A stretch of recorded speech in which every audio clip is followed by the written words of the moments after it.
Well, good morning, everyone. Here we are on March the 9th. Happy birthday, my love. Yeah, it's Melody's birthday today, so we get to celebrate that with the family. And it's Friday. Happy Friday to all of you who have your weekends off. And here we are continuing with our reading through Numbers. And a little bit of detail in today's, some of it a little bit monotonous as it, Numbers shares numbers, right? And methodology and way things have to be set up and everything. But what I wanted to point out here is as the Lord was about to send in the nation of Israel to fulfill his promise to Abraham, um, God is often doing more than one thing at the same time. When he sends in Israel, not only is he fulfilling his promise to Abraham, but we need to take a deeper understanding of why he gave this promise to Abraham. Why did he call out Abraham? What was Abraham's purpose? What was the purpose of raising up Israel? And why was this specific piece of land so important?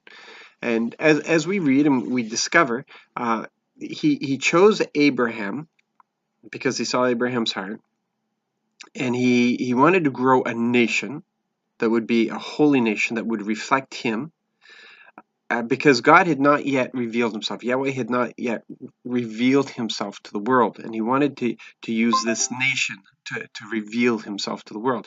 But there was also other purpose in that the people who were inheriting that land were abusers and polluters. We're not given the details in it, but here somehow God had given them warning.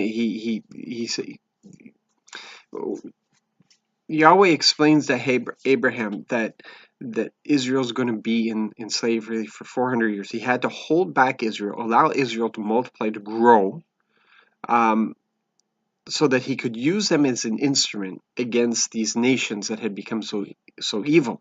The evil was prevalent, and we can see some of the weirdness and wackiness of what was going on in these. There was all kinds of things, spiritual things going on. When you play around with demons, things happen, and that's what these nations are doing.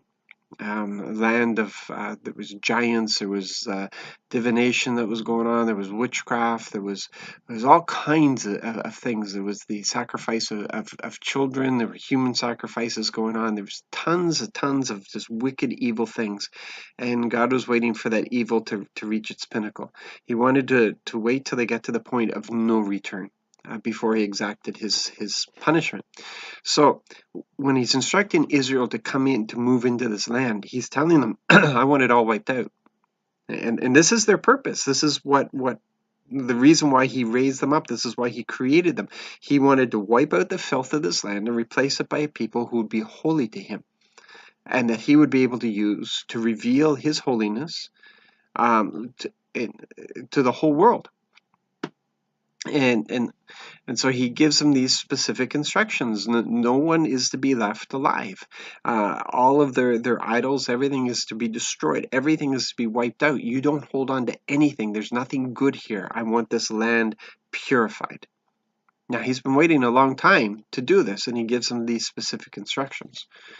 It's people look at that, and they'll judge that. People say, well, look at the violence there is in the Old Testament when they're talking about to Christians, and when Christians are telling them that God is love and God is peace and God is joy. That's what he intends for people who are in relationship with him to have. This peace, this love, and this joy.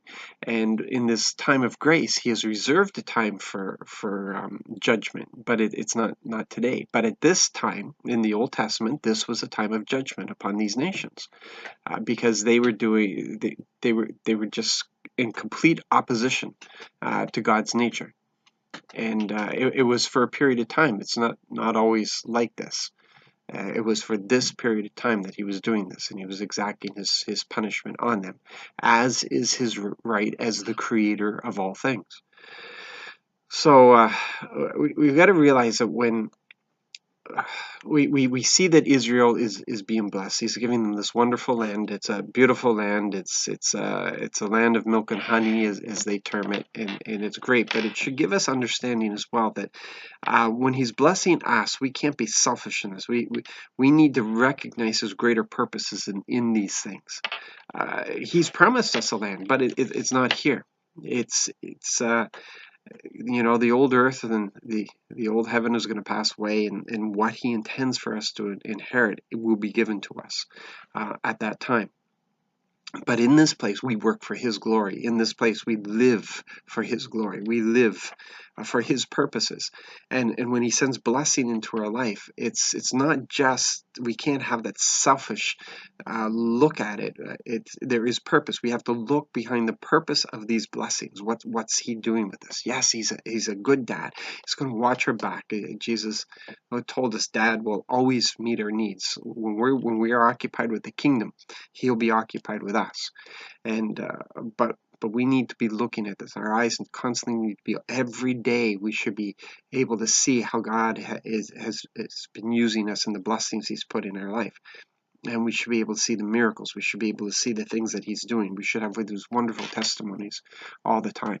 And I just pray that you'll see it today. I pray that you'll understand it. I pray that you'll look at what He was doing for Israel, and what He was doing through Israel, and what the purposes were there, and understand He has those same purposes in your life. So you be blessed today. Be encouraged, and don't be overwhelmed. Instead, worship, because He's a great God, and He's got your back. He's our dad.